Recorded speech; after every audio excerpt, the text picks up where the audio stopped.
So, look at how much this guy is blooming. It's very humid out here because I've watered and it's warm already. It's early in the morning. It's, well, not that early, 8:30. But I've watered and been working out here. You'll see my mess. But this thing, what I really want to share, is not just how many blooms are up. Yeah, fogging over. But how wonderful this smells. It smells like, to me, like lilacs. So, wow. Afraid that by next weekend maybe it'll be finished. Ooh, I think an ant was just crawling on my face. And then I happened to be at Lowe's last night trying to buy some orchid food, and they had these little miniatures for $3 each. I bought 3 of them, took them out of their pots and all that sphagnum moss, put them in a shallow dish. Doesn't look that way on the video, but it is. It's just a shallow dish. We'll see how they do. Poor little guys. I think they were left over from Mother's Day. Can you see that? Almost looks like fire. It is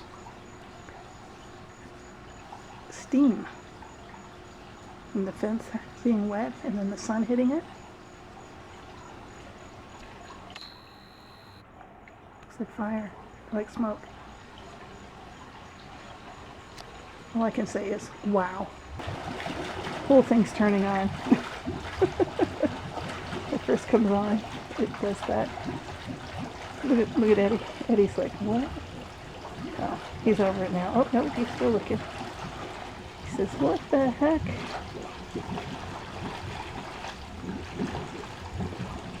Steaming up again. I did some repots this morning. I got up at 6:30. And here's one. It's the miniature Phalaenopsis that someone got a couple of years ago. And after it quit blooming, they gave it to me. Actually, it must be more than that because that person retired from my job. More than that.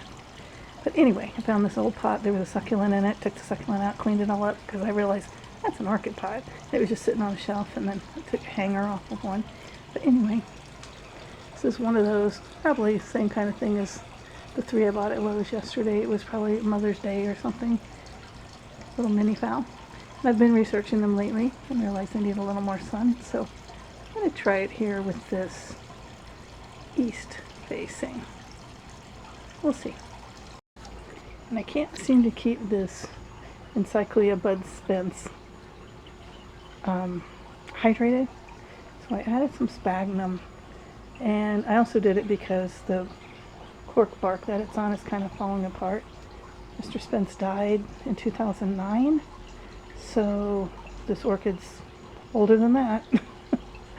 I bought it directly from him. He told me that he had to name it after himself because it was so ugly he couldn't name it after anybody else. We'll see. I may have to take it off the cork. I am considering using these type of pots or something like them with all these holes, all these roots coming down. I'm considering switching to these pots kind of exclusively. What do you think? Does anybody else do it? I noticed there's a nursery in Miami that I've seen online. Actually, I ordered a Vanta from them, and they pretty much always use the pots with holes all around them. Not this one, they have their own that they design. What's it called? Bang Jong Orchid or something. You can find them, I'm sure, if you look at Miami. Sorry, I jumped. Thought there was a bug on me. Yeah, I'm sure you can find them online. But I'm thinking of that because look. And the roots just seem pretty healthy coming out like this. You know? They seem happier.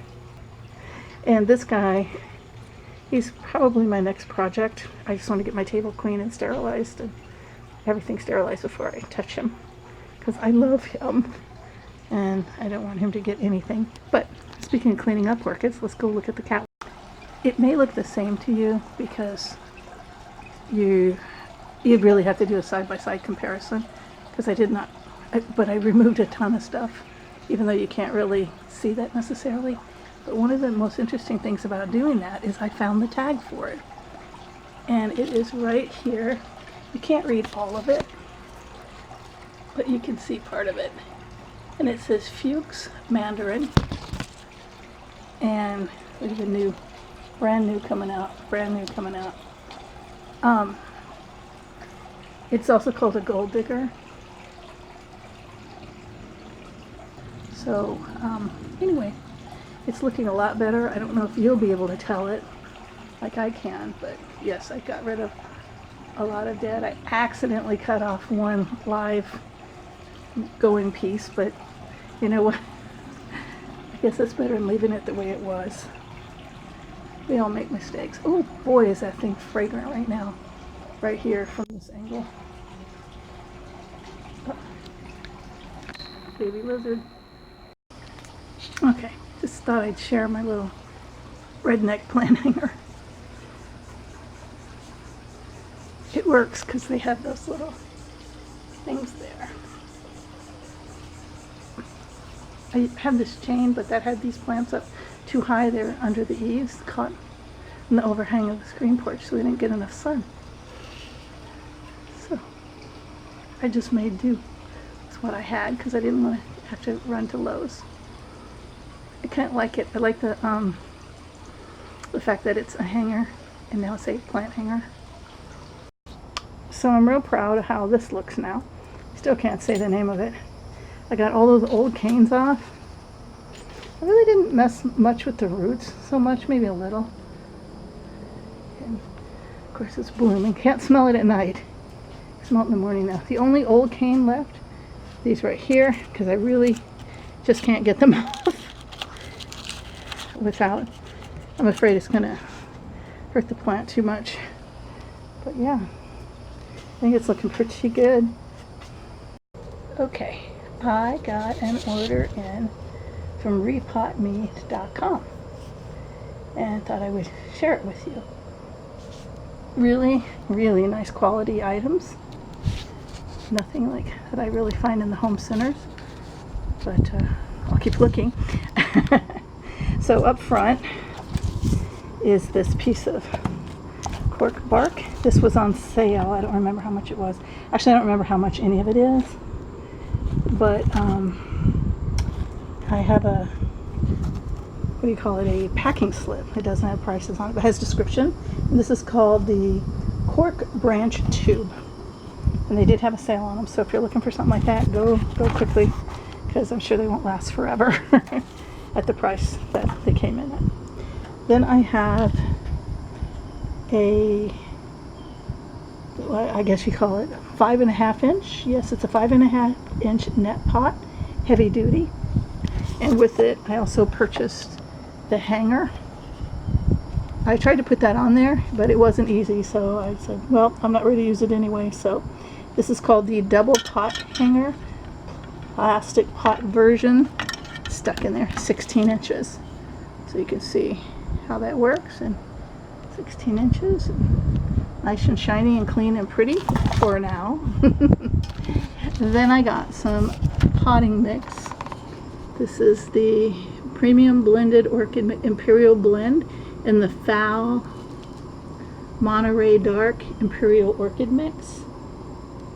And this is the junior bag. I read their instructions about how many pots it would fill. So I thought that the pots that I bought, that it would fill 3 of them, but I'm not sure now. I might have to add a little bit of what I have on hand to make it go a little further. Not sure. I'll show you the mix a little more after I open it up and soak it a little bit, because I am going to repot some orchids tonight. And then, this was the main thing that had my attention, these. These are the 5 1/4 inch, 5 1/4 inch blue sapphire carousel orchid pot and saucer. And I bought 3 of these, and these are a Caribbean blue. They're not a blue, regular blue, which is exactly what I wanted, because that's pretty much what the stuff around my pool is. And I wanted to try these pots ever since I first saw them. And yes, they do lift out from the base. They have the little thing you connect it on and then turn it, and then it locks into place. And I got 3 of them. This one is connected. And these things are nice because they bend either way. Now I'm not sure. I'm going to put Phalaenopsis in here. So I'm not sure, because I have 3 Phalaenopsis over there, and I'm not sure how they work in terms of getting it out. I need to repot it again, but I'll figure that. They're a little expensive for just like breaking it. You know, like I've cut plastic pots and stuff, but I don't think I would break these. So I'm going to get my bark and water and get started on this project. Oh, there was one other thing in my box. In this little thing, there was a, you know, the little, I forgot what you call them. Anyway, where you put in, you know, what the date it potted, when it bloomed, and then also in there is the little clip, a little clear butterfly clip. Actually, it's not little; it's a pretty big one. So that wasn't anything I purchased. That's just what they send with the order. So these are the 3 volunteers that are going to be repotted. I'm not going to take you through that process, but I do know it's going to be a little hard because using clay pots, they're sticking to it. Even soaking them doesn't really help with these, so I might lose a few roots, sadly. But I got green on the tip, I'm good. Alright, let's get working. Actually, this media doesn't look all that bad. I mean, it's starting to break down, but it isn't broken down and bad because these were a part of the arrangement or something, and I think I just potted them separately maybe a year ago. Well, there's the mess I made. One of them doesn't have a lot of roots, hardly any, if any. One's got good roots and one's about medium, so we'll see. And there they are, back in their home. Say a little prayer for me, would you? I'm not sure if these guys are going to be that happy because it was brutal getting them out of the clay pots. Brutal.